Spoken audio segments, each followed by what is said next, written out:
there are two really big issues, right? The public health side and the economic side, and both have, impacts on the other.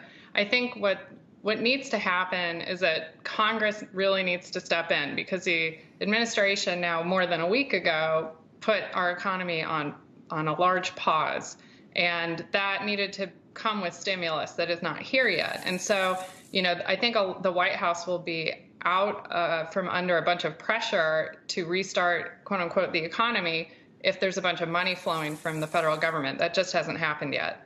Ben, your thoughts here as we ponder not just when, but how to restart gradually the U.S. economy to the extent it's been shut down. I mean, obviously, it's been shut down in the dozen or so states that have put sort of stay-in-place orders into effect. In other parts of the country, the shutdown is less severe. Right. I mean, that's why we're going to wind up with, a decline in the second quarter of, anywhere from 10 to 50%. It's not the entire economy that's shut down, but it's a good part of it. I think the 2.5 weeks that President Trump is pushing for now is really unlikely that we'd be able to do that, to put the mass testing in place that's necessary so we know who's sick and we can quarantine and who's not and who's developed antibodies and go back to work. Now, this idea that we could reopen it in parts, I think has some validity. Obviously, we want to have as much economic activity as possible.